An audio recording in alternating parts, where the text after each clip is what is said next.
আসসালামু আলাইকুম রহমতুল্লাহি বারাকাতু। আজকে উপস্থাপন করব সৌদি আরবের বাজারে কিভাবে সবজি দোকান দেওয়া যায়। এই সবজি দোকান দিতে আপনার বেশি পুঁজি লাগে না, শুধু দোকান ভাড়া এবং 1,500 টাকা হলে আপনি মোটামুটি সবজির ব্যবসাটা চালু করতে পারবেন। তো এর জন্য সর্বপ্রথম ভালো একটা মালিক যাচাই করতে হবে। ভালো একটা মালিক সঠিকভাবে যদি নিয়ন্ত্রণ করতে পারেন, সবজির ব্যবসায় আপনি অবশ্যই লাভবান হবেন যদি আপনার স্থানটি জমজমাট বাঙালির ভিতরে হয়।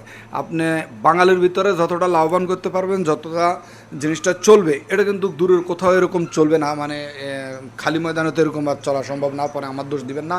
আমি শুধুমাত্র একটা আইডিয়া দিতেছি সবজির বাজারে।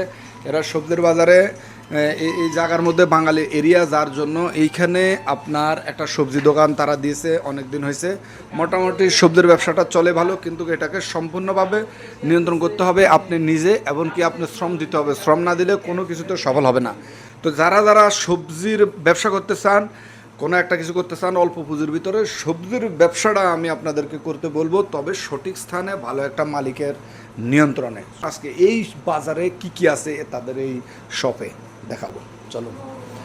এখানে আছে আপনাদের তরমুজ, একটু জুম করে আমার দিকে আসেন। হ্যাঁ, এখানে আছে তরমুজ, এখানে আছে লাউ, ফুলকপি, পাতাকপি, বাঁধাকপি, সকল আইটেমের কফি এবং সবজি এইখানে এই মার্কেটে পাওয়া যায়।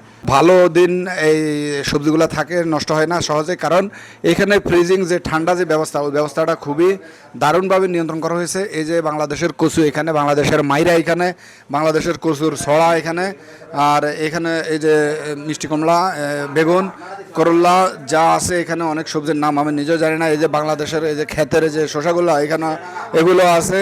এই যে নিচে মূলা আছে, বেগুন আছে, লাউ আছে, কদু আছে, সাথে এখানে পাতাকপি আছে, বাঁধাকপি আছে, ফুলকপি আছে, এমনকি কুমড়া, মিষ্টি কুমড়া, তরমুজ সহকারে হরেক রকম সবজি এই মার্কেটে পাওয়া যায়।